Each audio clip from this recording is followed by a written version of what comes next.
Hey, hello, friends. Thank you for joining me today. I started this painting yesterday. A little bit of background. I'm painting with four good friends in Ocracoke, the charming little island of Ocracoke, North Carolina, all week. Um, this is the fifth year that Mike Rooney and I have done this, so it's definitely a pretty established tradition by this point. Second week in October, we go and paint. We invite different people to come with us. So this year it's Rusty, David, Richard, and Mike and I are having a great time. So Mike paints in this technique known as the Cape Cod School of Painting. Um, and I've watched him paint in this technique for many years. And yesterday I said, you know what, I'm gonna try to do a little bit of Cape Cod painting and see if I like it. I'm going to turn myself up just a little bit. There we go. And so the underpainting is all finished. And yesterday, part A, 270, 275A, I think I've got the number right there. I spent quite a bit of time describing Cape Cod. So I'm not going to necessarily repeat it right now. But I'm in the overpainting stage. And I'm feeling a little bit lost because I'm trying something new. In fact, I think I just brought that blue down. Decided to start in the sky. Now I've changed my mind because as soon as I started painting in the sky, I'm doing this degree of detail. Right? It's lovely. Looks like it's a good start on a palm tree. The problem is, it's very possible that that's way too much energy, too many hard edges, and so forth. So I'm just going to leave that for now. I'm changing my mind about where to start the overpainting process. A lot of what is yellow here is going to be white. I don't know, I'm going to go to this sign. I don't quite have the nerve to go to these figures yet. So let me clean these brushes real quickly and come down closer to the focal point of the painting. Okay, and as I go, I'll describe Cape Cod for those of you who missed yesterday. It's an underpainting system where there are, at least you're getting my understanding of it, of course. What else could I give you, based on what I've seen Mike do and what he told me yesterday and so forth. In the light, the parts of this painting that has sunlight on it, which is the sky and anything that the sun's hitting, you underpaint it in yellow, orange, and red, depending on the temperature. So this sign right here is going to be white. And the reason it's so intense yellow right now is because that yellow is going to look really cool. I don't mean cool, it's going to look real groovy. Not cool in the color sense of the word. It's going to look real warm. It's going to look cool coming up through that through the white. Okay, and I'm also paying a little bit of attention to what the sign actually says. So bear with me for a moment here while I. Okay, so excellent.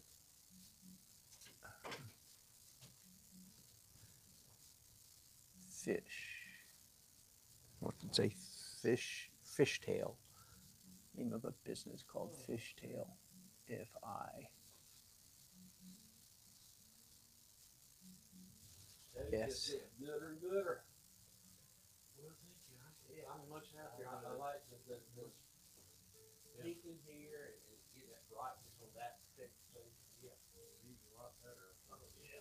So um, every once in a while in my normal painting, wherever, not where, often when there's quite a bit of sky in one of my paintings, I will do a pink, yellow, orange underpainting under the sky. So that's not a big stretch for me. And of course, my normal painting technique, I'm playing with the interplay between underpainting and overpainting a lot. I just in this painting used sort of a different color scheme for the underpainting. Things that are right now that are pink are going to be blue. In fact, let me put down these brushes, pick up some new ones. I'm going to go ahead and let me show you the reference. Again, I know you can't see this real well, but can you see that a little bit? Okay, it's a scene from here on Ocracoke. It's a different kind of subject matter for me because it looks like what I would call an island theme. Palm trees, tourists, um, and palm trees and tourists and so forth. Um, and so that's what I'm after.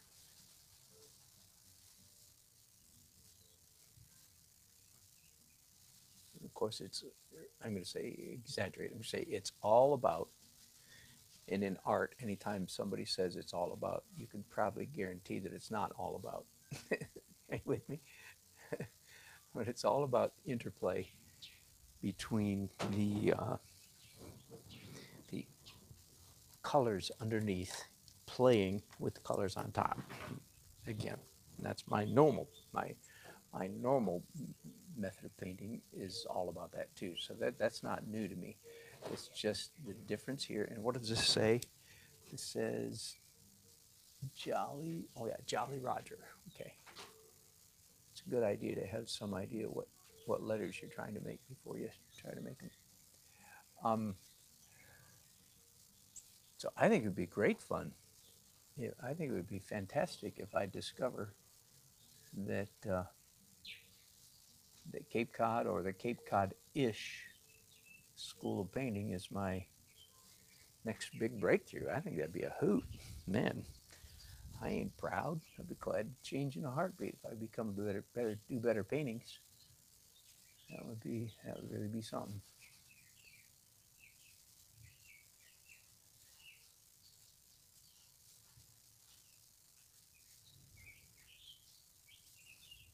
It's not like I've described it roughly in the past as a complementary underpainting, but that's not correct. It it's complementary-ish.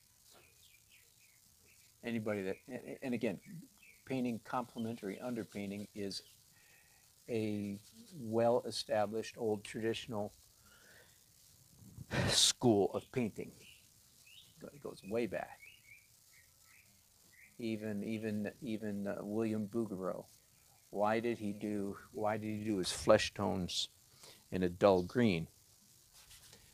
Exactly, because dull green is complementary of the color of flesh.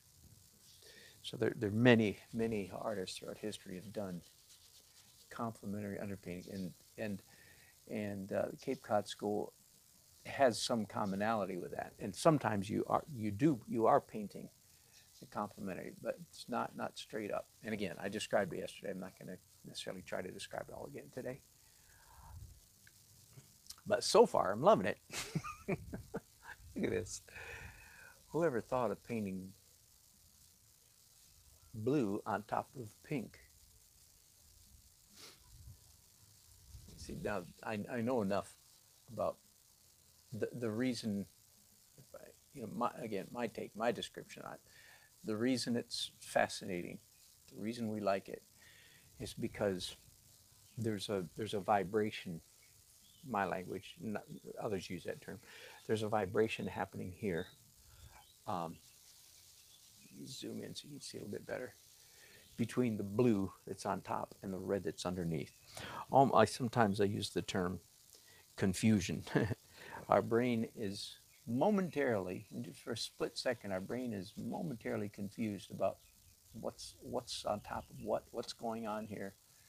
And even though in most of life we don't like being confused, in art, in painting, the rules change, and we experience a little aesthetic buzz with this confusion or with this vibration, whichever word you want to use. I hope you're sensing that. Like, I already like that a lot. And again, I might have put an orange on, again, thinking like a complimentary, I would put an orange underneath the blue, but not pink.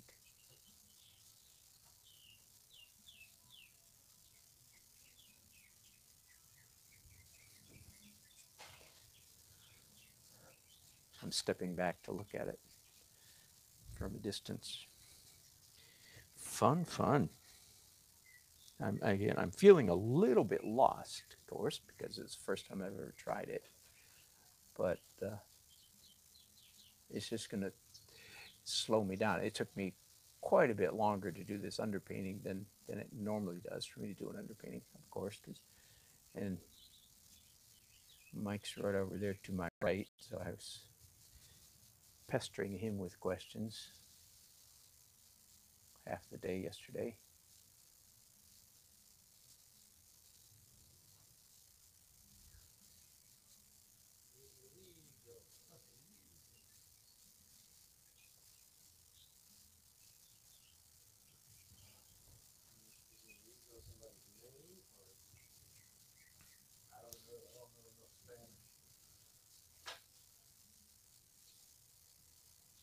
Part of the charm of the scene, the picture that I took, I believe, part of the charm was the sign that I'm painting right now, and the several of the buildings were painted quite intense blue, again, which just has that feeling of island culture, island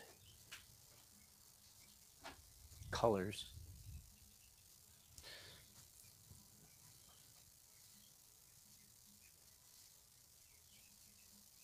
You know, if I've got this right,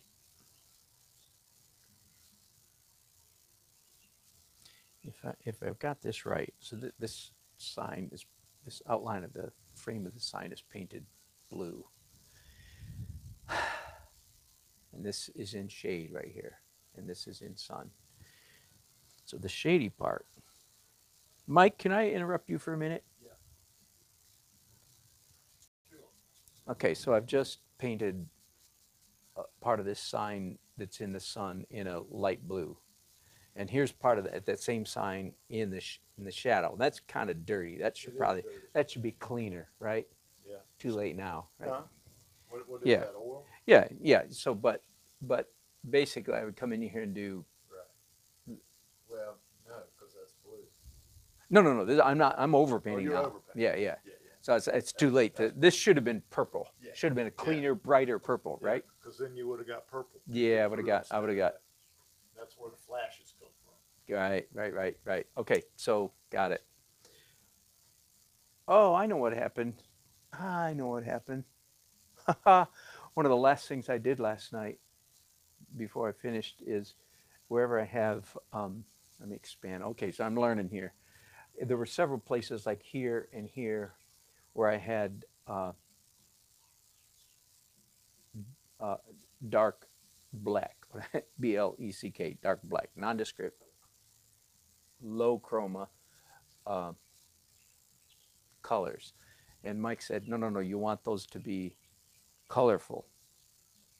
And so I did, silly me, I know better. So I did my acrylics on there, but they were transparent acrylics. So when I put it down, it looked blue and purple, and then when it dried, it went transparent. Okay, live and learn. I'm not going to go back and redo all the underpainting. Okay, but that makes sense. See, I should have had some sparkle happening around here with the purple shining through. I'm gonna have the same problem on their shorts. A lot of this is too dark. It does. My painting's too dark for Cape Cod underpainting, isn't it? There's not enough color. It's not dark, it's not bright. Right, right. Okay, live and learn. Next time, it'll still be a good painting, but okay, got it.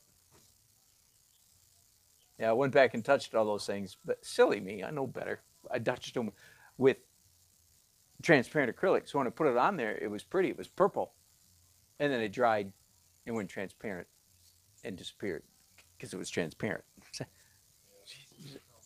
Like here, for instance, I put a What did dab you of put on top of a it? purple, nice, and it looked good because acrylics, when they have the medium in it, they're light, Yeah. and then like Elmer's glue, then when it dried, it went transparent, so you can't even tell that I put purple there. Right. I did that in all these dirty Oh, I places, got you. Yeah. and same thing over here. Yeah, they're So- so they're so neutral. There, yeah, Should way be too the neutral, underpaint. way too neutral. Yeah. I got it. Okay, so I must question before you start. okay, I'm thinking about taking this corner board yeah, and making a corner board here, but putting the darker, a little bit darker, this color over here, and making my corner board, since it stands out the farthest, the lightest. oh with the yeah, Shadow on the back side of it. Does that sound?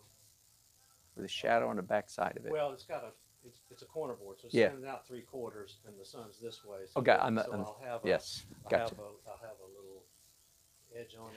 You I'll did, leave it alone. did you think about, yeah, even if you bring a, I know it's not there, whoops, I should. Put an overhang in it. Yeah, put it, We could do that. just so it brings this into the picture a little better, which is what I think you're doing. I like that. I like that. That is looking better. Okay, so back to, yeah, so my errors are ever before me.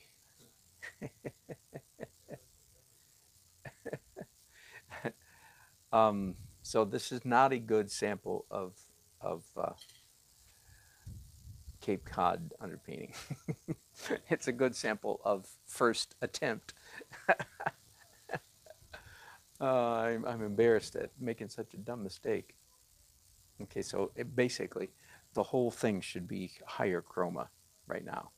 That's the beauty of the Cape Cod is the underpainting is pretty intense color. Is that right, Mike? Yeah. Yeah. it's Yeah, crazy, yeah. Crazy before you top coat. Yeah. That's why I call it crazy color. Yep. 'Cause it is crazy. Okay, so we're gonna try to make this a nice painting, and then we're gonna try Cape Cod take 2. That's coming up next. Does that make sense? Everything that's dull here and dark should be a color. In the dark areas, it should be purple, blue, or green. Okay. lick my wounds, and keep going. Plow ahead. Keep calm and paint on.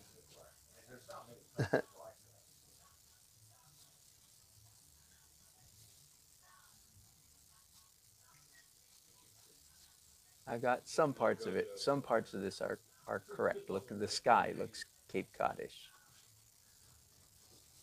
This pink up here is okay. So, again, so we'll describe it again. One of the chief characteristics of the Cape Cod school is even though the underpaintings are crazy color, the values are supposed to be correct. And I'm okay in that department. I got the values right. I just don't have the intense enough color, which means I'm not going to get the sweet vibration that you're supposed to see in the Cape Cod school. So there you go. Typical beginner's foibles, I'd say. I'm anxious to try another one. I'm not dissuaded yet.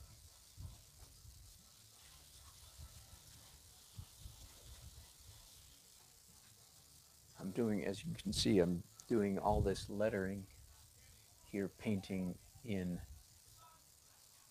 reverse, negative painting the stuff around the letters, behind the letters, instead of painting the letters themselves, which is just one little trick that you can do when you're trying to indicate letters in a painting. You don't want to slip into penmanship. Be careful. Do not slip into penmanship.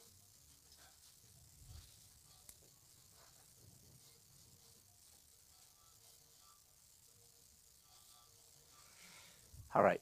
You know what? I'm going to take a little break from you guys here and paint because I'm going so slowly. I'm having to do too much thinking. I'm in new territory. So I'll bring you back in a little while when I'm doing more of this. Thanks, guys, for watching.